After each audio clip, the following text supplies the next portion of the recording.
Good day, everyone. Welcome to our last topic for operations management, which is operations improvement. So before we proceed with our topic, the following are our desired learning outcomes. Is to explain the importance of continuous improvement in a competitive market and understand why organizations must constantly evolve to maintain their position against rivals. Next is to identify and apply various techniques for improvement within an organization, including process mapping, statistical control, and systematic frameworks like PDCA and DMAIC. And lastly is to understand the principles of operation scheduling and sequencing. Now, process improvement or operations improvement is not merely a technical exercise. It is a fundamental survival requirement. Organizations must constantly evaluate and enhance their operations, not just to lead, but to survive against agile, global competitors. Now, we define operations improvement as the proactive, systematic redesigning or modifying of existing processes to increase efficiency, quality, and customer satisfaction. Now, when businesses settle for mediocrity or good enough mindsets, they risk being overtaken by global giants who leverage economies of scale to reduce waste and lower unit cost. One of the key concepts of operations improvement is the Red Queen effect. This is a concept from Through the Looking Glass, which highlights that in a competitive environment, one must constantly run or improve just to stay in the same place. Stopping improvement does not maintain a position. It means losing ground to competitors who continue to evolve. Local small and medium enterprises or SMEs in the Philippines now face direct, day-to-day competition from global giants like IKEA, Amazon, and Shein that have entered the market with massive resources and established highly optimized supply chains. For the economies of scale, global brands leverage their size to produce goods more cheaply than smaller local competitors. By reducing waste and optimizing assembly processes, these giants lower their unit costs significantly. They then reinvest those savings into aggressive marketing and superior design, further widening the gap. Now we have a Pampanga furniture maker scenario here. Before improvement, high production costs and wood waste limited competitiveness, causing the business to lose market share to cheaper imports. Now after improvement, by reducing wood waste by 30% and optimizing workflow, the maker achieved pricing flexibility and the ability to reinvest in premium designs, allowing them to compete effectively. Now, the instant economy here is driven by digital platforms like Grab, Foodpanda, Shopee, wherein Philippine consumers now expect speed as a baseline, making operational efficiency a primary competitive differentiator. And because the Philippines is disaster prone, operations improvement is essential for business survival beyond mere efficiency. We have here building survival capacity, where companies with streamlined processes can adapt faster to disruptions and absorb unexpected challenges more effectively. Agility during disruption tackles about lean warehouses, utilizing 5S and Kaizen. And this enables businesses to pivot faster during events like typhoons. Efficient companies are better at absorbing supply chain shifts, while agile operations reduce dependency on single suppliers or routes, creating a distinct competitive advantage. To master operational excellence, businesses must balance these five critical dimensions, which are quality, speed, dependability, flexibility, and cost. Now let us discuss quality first or gawang sigurado. This refers to reducing defects and rework to deliver consistent excellence. An example here is a Cebu BPO used first contact resolution to eliminate costly callbacks. Next is speed or agad-agad, minimizing time from request to delivery. An example is a Laguna e-commerce hub reorganized warehouse zones to cut picking time from 10 minutes to 2 minutes. Next is dependability or maaasahan. We're building trust through consistent on-time delivery. A provincial bus line uses preventive maintenance to ensure reliability, which drives customer loyalty. Next is flexibility or discarte, the ability to adapt quickly to changes in volume, variety, and timing. A Taytay Garment Factory trains multi-skilled seamstresses who can pivot between product lines when fashion trends change. And lastly, we have here cost or sulit. This is achieving maximum value through productivity and efficiency. A local fried chicken chain uses energy-efficient fryers and strict portion control to maintain profitability while remaining affordable. So here we will be discussing more about the two fundamental strategies of operational excellence, the Kaikaku and Kaizen. Managers must decide when to use a sledgehammer, or referred to as Kaikaku, and when to use a scalpel, or the Kaizen. So first, let's talk about Kaikaku. This is a radical top-down transformation designed for a complete system overhaul. Now, the approach here is crushing the car and building a jet. I know you've heard that on our previous topic, which is rather than making incremental fixes.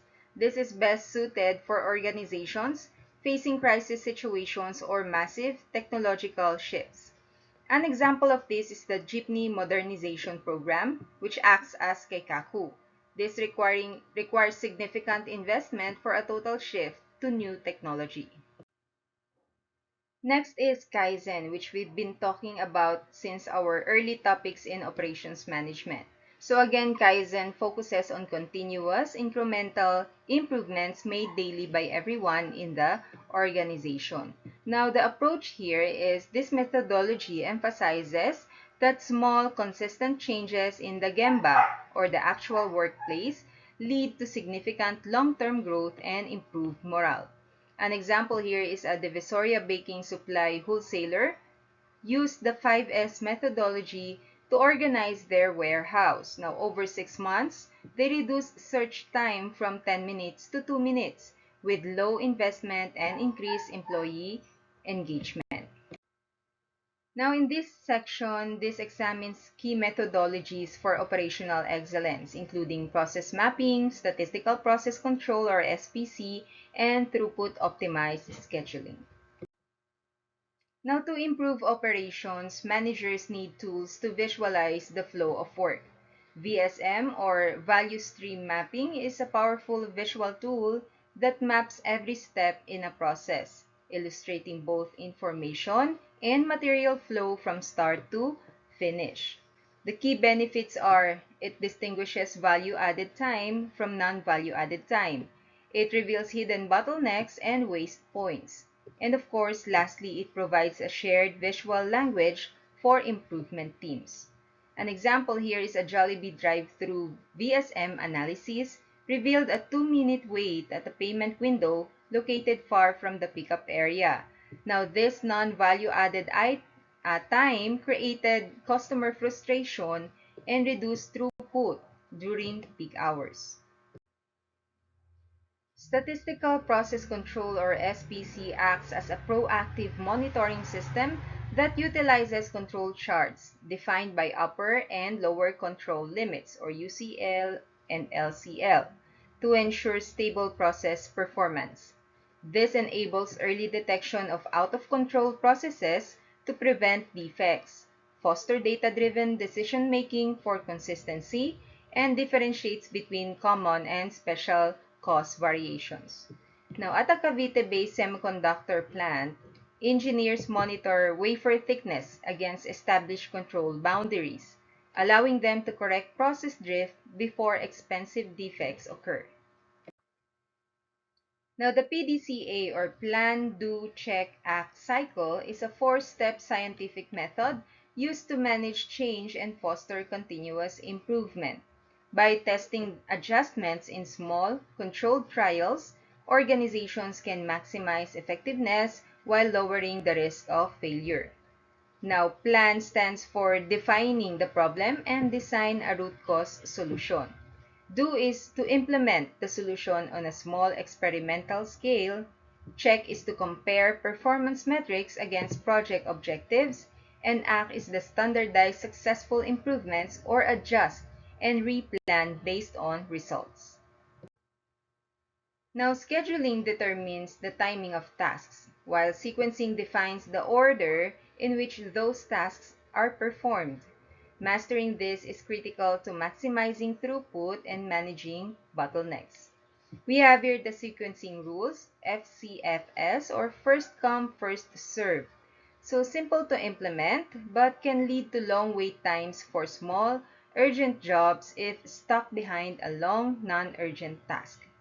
SPT is the shortest processing time, which prioritizing quick jobs first. An example is a printing press resequenced its jobs. That's 1 hour job, then 2 hour, then 3 hour. Now this reduced average wait time by 40% and improved customer satisfaction compared to FCFS. Now CR is the critical ratio where balance due dates with remaining processing time. Now, we've been hearing bottleneck a lot of time in operations management. The bottleneck management here is the slowest step in your system limits your total capacity. Now, the Descarte approach is instead of buying expensive new equipment, optimize the flow at the bottleneck. An example here is a restaurant with a slow grill identified it as their bottleneck. Now, by improving the timing of meat placement, rather than buying more tables, they increase turnover and capacity without capital investment. Now, we have here the three foundational pillars of improvement, which are the following. It's process capability, total quality integration, and resource efficiency. So again, process capability is the ability of a process to produce output that consistently meets customer specifications. Now, the goal is to shrink the spread of outputs, ensuring they fall reliably within the required limits. Reducing variability is the foundation of process capability. By tightening tolerances, organizations dramatically reduce defects and rework. An example here is a semiconductor plant in Cavite, tightened wire diameter tolerance from 21 to 29 microns to 24 to 25.5 microns, significantly reducing defects. For service example, we have here a BPO center reduced response time variability by implementing automated pop-up screens, ensuring more consistent service delivery to customers. Now, the key principle here is less variability equals more predictable quality and happier customers. When we say total quality integration, this means building quality into the process from the start rather than attempting to inspect it at the end. So remember the inspection era. So prevention over detection ensures defects never reach customers and significantly reduces costly rework. The key principles here is, of course, the mistake proofing or Pokayoke, which are design processes, so errors are physically impossible. So a best example here is the SIM card notch ensures correct insertion. Wrong placement is physically blocked. Quality as shared responsibility involves all employees in the improvement process. An example is a Valenzuela Snacks Factory uses quality circles where workers meet weekly to discuss and prevent product damage. Now, the Frontline Authority or ANDON speaks of empower workers to stop production when defects occur, allowing quality decisions to happen at the source rather than waiting for supervisor approval.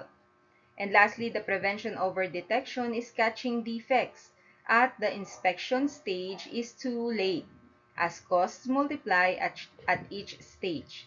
Now, design quality into every step, including supplier selection, process design, and worker training. So again, Six Sigma aims for near perfect quality, which have 3.4 defects per million. It utilizes the DMAIC roadmap, which is define, measure, analyze, improve, and control. Now, the DMAIC roadmap is used for systematic root cause problem solving. Define stands for identifying the problem and customer requirements. Measure is to collect baseline data. Again, analyze is to find root causes using statistical tool. Improve is to implement and verify solutions. And lastly, control is to sustain improvements. An example here is a BPO in Alabang used DMAIC to identify software crashes as the root cause of poor CSAT scores, improving them from 70% to 90%.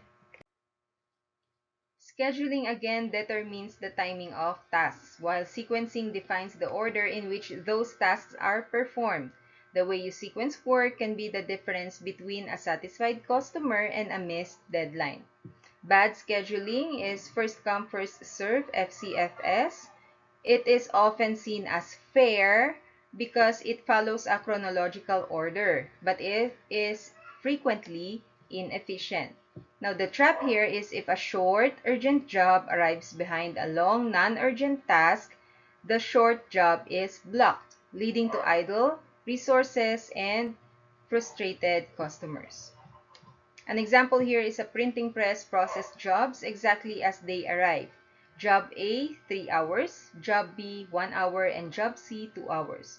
Now, because Job B is the shortest, was stuck behind the long Job A, the customer for Job B missed their deadline despite the total work being manageable. Now, smart scheduling pertains to the shortest processing time or SPT. Now, SPT prioritizes quick jobs first to maximize throughput and keep customers happy. Now, the strategy here is by clearing small tasks quickly, you keep the flow moving and reduce the average wait time for everyone. An example here is using the same printing press scenario where the manager resequenced the work. Job B is 1 hour, Job C is 2 hours, and finally, Job A, 3 hours. Now, by doing this, two customers received their work much faster, and the average wait time was reduced by 40%. And again, a bottleneck is the slowest resource or step in your system, and it dictates the total capacity of your entire operation. By focusing on the constraint, you can achieve significant gains without large capital expenditures. Now, first you have to identify the bottleneck, wherein you're gonna locate the resource with the longest processing time or the point where work piles up. And next is to optimize flow, which you are going to use Descartes. Clever, low-cost improvements to maximize throughput at that specific point. Then you're gonna improve sequencing, wherein you are going to adjust the order of operations to ensure the bottleneck is never idle. And avoid premature expansion before buying new tables, machines, or hiring more staff. Ensure your existing bottleneck is working at its absolute peak potential. An example is a restaurant identified its grill as the bottleneck. Instead of buying more tables or space, they optimized the timing of meat placement on the grill.